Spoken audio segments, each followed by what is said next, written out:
the Gambian Dream right there with Njunku. I hope you guys enjoyed that video. And we're still here with Ida Bidwell. So we just went into Ida's history. We already spoke about the reason why she got into media and all that. So what was it like for you being a public figure at such a young age? I mean, you were working for a big company and you were doing their media TV works for them, like when it comes to the adverts, and you were with Yaya Minister, one of the most, in fact, the most popular woman in the Gambia. Okay, you have her as your mentor. So I'm sure you must have had a lot of attention. What was it like for you at the beginning? It wasn't easy at all. It was not easy at all. You know, I got to a certain point, I'm like, my life is not private anymore. Because wherever you go to, you know, people are like, hi, that's her. And you know, sometimes at some point in time, you really want, you know, to be doing things privately without people know, but the attention was just too much. And I was like, okay, it's like a great feeling, you know, knowing that people appreciate the things you do, and you know, some of them take you as a role model and all of that. But seriously, it's not easy. It was hectic. No, it's not. It was hectic. And there were times when you ventured into business, so I'm sure you really like the business. You like doing business. Yeah. Where do you get that from? I don't know. Okay, the thing is, my family, I know they're watching this, but ever since I got this belief that I need to work harder to make my mom and my dad really proud of me. And you know, this is just me, and I don't want to be emotional because I've been living with my elder brother. He's late because he passed away in that incident that happened in Canifin Estate, the fire gas explosion. So growing up with him and knowing his aims and intention that he wanted to do for my parents, and unfortunately he couldn't make it, it got me, you know, to be more wiser and stronger and trying to, you know, push it more harder to be a son and a daughter and do everything I can to please my parents. So it was more of like, I do a work, they pay me, and I'm like, okay, I need to develop myself and do something. True. And you've really had like different episodes in your life. There was a time you worked with a GSM company. There was another time you worked with a bank. You've worked with a real estate agency. And all of that you still managed to juggle with still being on TV. And you've advertised a whole lot of brands, from mayonnaise to juice to tea to attire. Like, you just advertised everything. But how did you juggle that? How did you manage to do both of those and not even break down? Okay, the thing is with the advertisement, let's say, I can say all the hard work has been done by Yaya Minister. So all she does is just call me and like, we have something to do, this is a script, you know, you need to do this, do that. So most of the time we record during the weekend, you know, so it's not like it's really kind of hectic, because when we're doing it, it's less than like 3 hours and we're done, everyone is gone, and that's This song I dedicate to you. It's called Do What You Gotta Do, and it's by Negrophil Army featuring T Smalls. Enjoy the song. We'll be right back.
Anyway, I not do that. I love niggas that I dare. Will I yell and say, "Dear, my luck, ba seen xol fee defal li ngay def bu ko jaaree def ko yow kenn bu muy métti ci tollu xare bi gisoo woon kenn nit yu tey ji duñ la toppee lu dul seeni soxla bëgguñ la ni duñ la waaye waamee rek ñu xam la defal li ngay def bu ko jaaree def ko yow kenn bu muy métti ci tollu xare bi gisoo woon kenn nit yu tey ji duñ la toppee lu dul seeni soxla bëgguñ la ni duñ la waaye waamee rek ñu xam la nag sama du nii te àdduna moom du nii na nga fàttaliku pass days yoroo tus fi la def la booda jiital la jël na puusu nangu la lu bari dafa la si yenn aar yi te yàlla may la nga toon woon ñu ginnaaw ngeen yaa fa nekk moo tax ngay wër dinaaw na nga def sa benn yàlla la ñuy yaakaar jàkkamti wuñ moom la ñuy toog xaar nag sama na nga xam ne everything fii la doo dee ba yóbbaale sooy dem kii la lu ko fi jël nga taxaw jëm ñoo puus dundaloo ñu tey dundaloo ñu ëllëg sampaloo ñu duus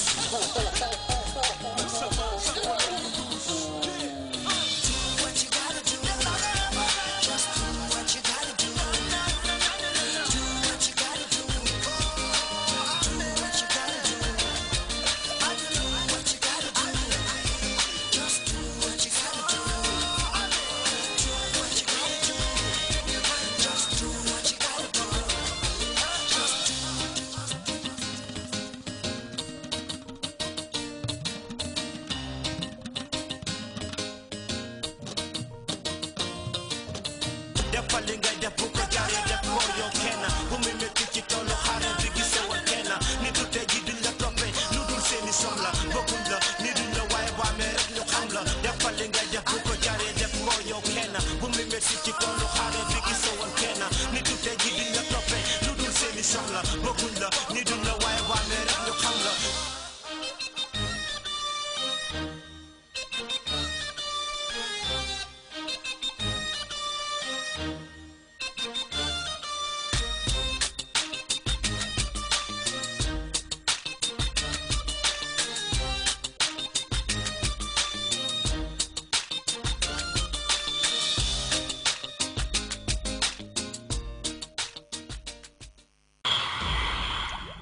Negrophil Army with Mr. Trouble, aka T Smalls, Prince Tully with Do What You Gotta Do, and we're still here with Ida Bidwell, who really had a very... Ida Bidwell, Mo.